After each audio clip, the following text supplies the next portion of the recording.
Coast accounting standards on packing material cost. इसके कुछ features दिए हुए हैं, जैसे meaning of packing material. Packing material होता क्या है? Material use to hold, identify, describe, store, protect, display, transport, promote. अब इसमें प्राइमरी सेकेंडरी दोनों ऐड हो गए। इनके लिए कस्टमर को जितना हम रिलायबल कर सकते हैं या उसको सेटिस्फाइड कर सकते हैं, उस हिसाब से जब हम पैकिंग करते हैं तो उसे पैकिंग मटेरियल कहा जाता है। अब आता है टाइप्स ऑफ पैकिंग मटेरियल। दो तरह के ही होंगे, प्राइमरी पैकिंग मटेरियल और secondary packing material. Primary packing material which is essential to hold the product and bring it to a condition in which it can be used by sold to a customer. For example pharmaceutical industry, insertion related to product, foils and strips of tablets. Tablets मतलब दवाइयों के जो हम पत्ते लाते हैं वो, और industrial gases में जो उसकी बॉटल्स और सिलेंडर्स यूज़ करते हैं, ये सारी चीज़ें। कन्फेक्शनरी इंडस्ट्री में बटर, पेपर और रैपर आ जाते हैं। Secondary packing material, packing material that enables to store, transport, loading, unloading, promote करने के लिए जो यूज़ किया जाता है वो सेकेंडरी पैकिंग मटेरियल है।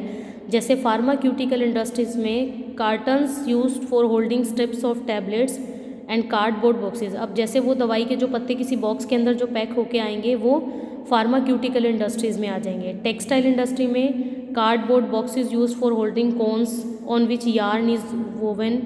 कन्फेक्शनरी में जार हो गए, कार्टन्स हो गए। अब आता है प्रिंसिपल ऑफ मेजरमेंट। कहता है प्रिंसिपल ऑफ मेजरमेंट्स है क्या? प्रिंसिपल ऑफ मेजरमेंट में मापन के सिद्धांत की वो बात कर रहा है। जैसे पहले हम बात कर रहे हैं valuation of receipt of packing material.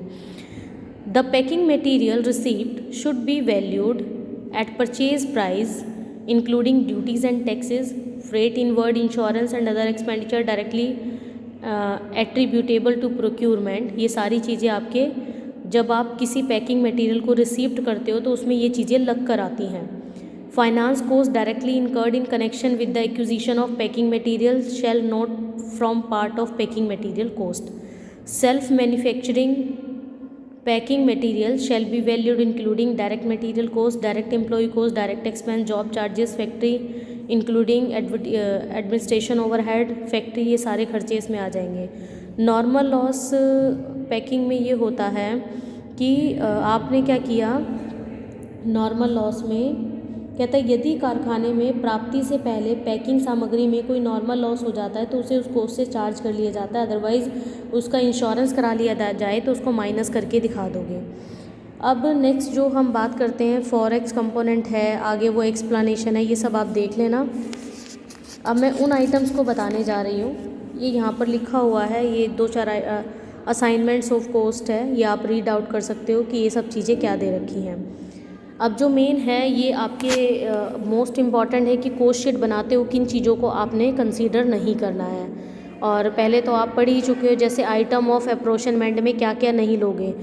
Item of appropriation में इनको P&L एप्रोप्रिएशन में तो चार्ज किया जाता है but are not included in cost accounting. कौन कौन सी आइटम है? Dividends, direct taxes levied by central and state and local government, MAT and wealth tax, amount transfer to reserve fund, donations and gifts including political donations, preliminary expense, bonus to employees based on profit. जहाँ पर ये item आपको दिखाई दे आपने इसको cross कर देना है क्योंकि ये कॉस्ट अकाउंटिंग का पार्ट नहीं है।